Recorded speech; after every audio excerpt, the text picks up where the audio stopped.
जय श्री राम। ओम नमः शिवाय। मित्रों, आने वाले जुलाई और अगस्त या फिर सितंबर तक देख लेते हैं कि ये जो 3 महीने हैं ये भारत की कुंडली में कितने चैलेंजिंग होने वाले हैं। क्योंकि जो भारत की कुंडली है उसमें जो 14 अगस्त से वर्ष लगन और जन्म लगन दोनों एक होने वाली है, दोनों सेम होने वाली है। और अगर हम भारत की कुंडली की बात करें तो लग्नेश शुक्र इनके पराक्रम भाव में, भारत के पराक्रम भाव में यानी कि तीसरे घर में विराजमान रहेंगे।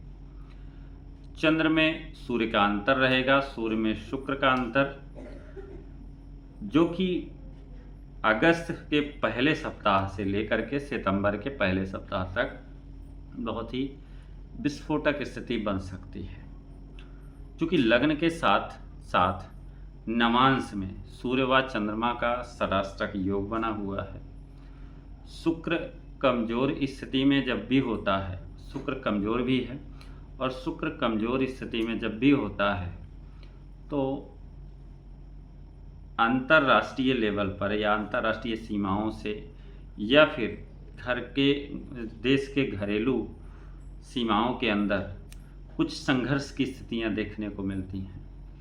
दंगे की स्थिति बन सकती है, लड़ाई झगड़े, दो लोगों के बीच संघर्ष की स्थिति बन सकती है।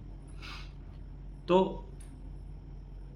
और केतु का 4th हाउस में जाना, 4th हाउस का अफ्लिक्टेड होना भारत के उत्तरी राज्यों में दंगों की स्थितियां पैदा कर सकता है।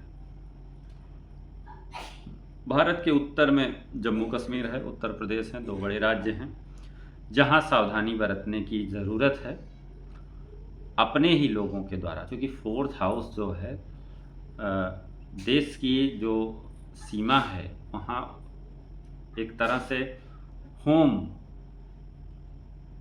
टाउन या फिर अपने ही लोगों के द्वारा कुछ स्थितियाँ ऐसी उत्पन्न होंगी, दंगों की स्थिति उत्पन्न होगी, या फिर कुछ ऐसे गैंग हैं जो सक्रिय होंगे जो देश में दंगों की स्थिति से देश को कमज़ोर करने की कोशिश करेंगे।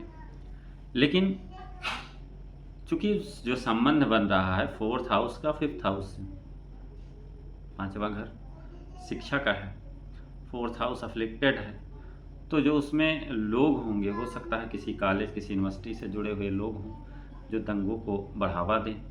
जैसे कुछ समय पहले जो है आज़ादी वाला गैंग था, टुकड़े टुकड़े गैंग था, ये सारी चीज़ें जो हैं कहीं ना कहीं देश के लिए दुर्भाग्यपूर्ण रही हैं।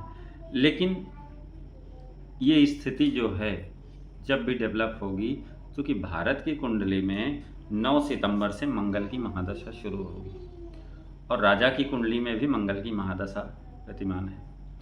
ऐसे में जो भी विद्रोह के सुर उठेंगे उनको उनकी ही भाषा में जवाब दिया जाएगा। उनकी ही भाषा में विद्रोह के स्वर जो उठेंगे, आर्मी का तगड़ा ऑपरेशन होगा। आर्मी जो है पूरे एक्शन में होगी, क्योंकि अब आतंकवाद, विद्रोह या देश की प्रगति में जो लोग बाधा बनेंगे उनके लिए यह चीज़ें बहुत ही खतरनाक होने वाली हैं। तो सरकार को भी इस पे ध्यान देना चाहिए, एजेंसियों को भी इस पर काम करना चाहिए कि आने वाला जो 2 से 3 महीने है वो स्थितियाँ बनी रहें। जैसा कि मंगल और शनि का षडाष्टक योग चल रहा है, इधर बीच आपने देखा होगा कई सारी स्थितियाँ ऐसी बनी जहाँ आग्नेय घटनाएं बहुत घट रही हैं। हवा में जो है तमाम सारी दिक्कतें हुई हैं। एरोप्लेन में आज लगातार देखा जा रहा है, एरोप्लेन क्रैश हुआ, हेलीकॉप्टर क्रैश हुआ, सड़क मार्ग से भी बहुत सारे एक्सीडेंट हो रहे हैं, जिसके लिए ये समस्याएं उत्पन्न हो रही हैं। तो 28 जून तक, जब तक मंगल और शनि का षडाष्टक योग बन रहा है, खासकर तब तक विशेष सावधानी बरतने की ज़रूरत है। ऐसे तो जो है ये सावधानी जो है जुलाई तक जो है बरतने की ज़रूरत है। लेकिन षडाष्टक मंगल और शनि का जब षडाष्टक योग बनता है तो इस तरह के विरोध, विद्रोह, युद्ध जनित हालात देश और दुनिया में देखने को मिल ही रहे हैं कि इजराइल ने ईरान पर अटैक कर दिया है, कई सारी स्थितियां बन रही हैं।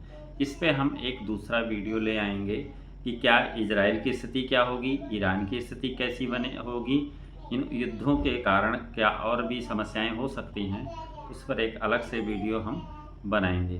तो आज के लिए इतना ही मित्रों। जय श्री राम। ओम नमः शिवाय।